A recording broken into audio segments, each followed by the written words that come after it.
Hello everyone and welcome to another weekly analysis on EMini futures, looking into the Nasdaq 100 index futures. I have already drawn some similarities here. We'll start with the daily chart here.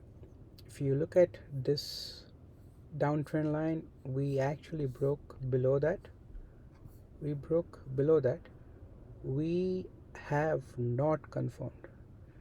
How do we not confirm? Because we did try to push up, and it is like in the sell-off. If you see, the sellers won. That means it did start here, try to go up, and then the bulls could not hold that ground, and then it sold off. But it did not confirm from the previous day. That means it needs to sell off beyond that previous day, close below that previous day. So there is no confirmation yet, and hence if there is accumulation here and it still does not sell off, that means bulls are still holding this, and we're gonna see a squeeze from here. So I am not short yet on that one. So I want to bring that to your notice. There's definitely a M pattern, and that's the channel. We did not confirm. If it breaks that channel, we're looking at that is, where did it go now? Yeah, so that's 13,000, so 14,000, and then we're looking at 13,709, and that's a big area here, a very big area. Why it's a very big area, if you ask? That's because it's right at this area here. It's right at the top of this channel, and we can see this more clearly if we go to the max monthly, and I want to clear everything here, and I'm going to just draw a channel right like this.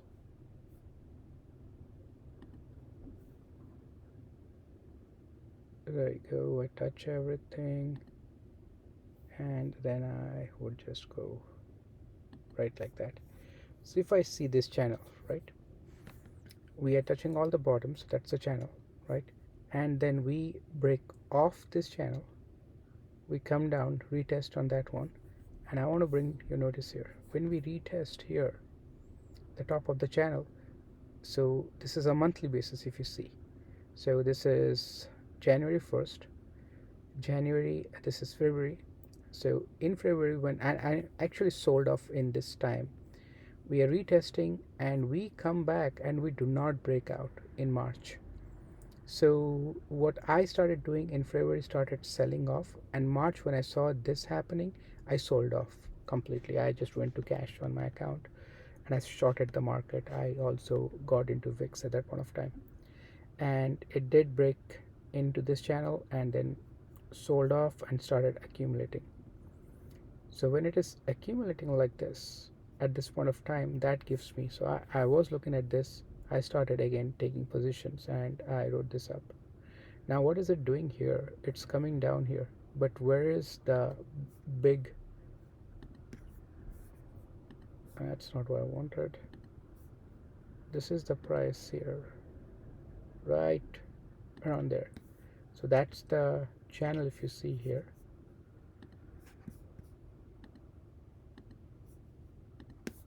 in the sell-off channel, we'll try to touch as many tops we can, and bottom is easy. So that's the channel, and if you're selling all the way down, that's here.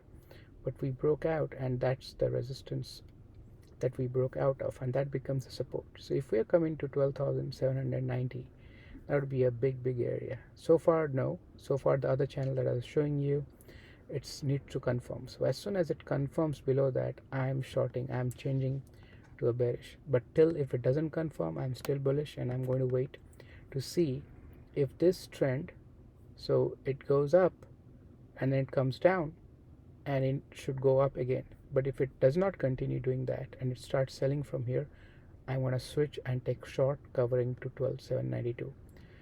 Currently we are in the 14,200, so I'm looking at this particular area here, right where it is touching. So 14,000, let's hold 14,200. 14,200, if it starts breaking down, then yes, I'm going to take short, and I'm going to start looking at these two areas of the bigger picture. And if you go into weekly, there's not much difference. So this is the, I would say, area where it breakdown right here, and then we are looking at going down to here, and then there is another here, right here. So simple, very simple plan. So let it confirm on the daily, and we'll take a short targeting these two areas, and if it starts breaking down this, then we know that it's heading down in this bigger channel, and then we go short at that point of time. That's the plan going into next week. Just be bearish, wait for confirmation, and take a short. And these are very good swing trades, really good swing trades, easy to make anywhere between 100 to 200 points. That's what I'm looking for going into next week. Thank you for listening.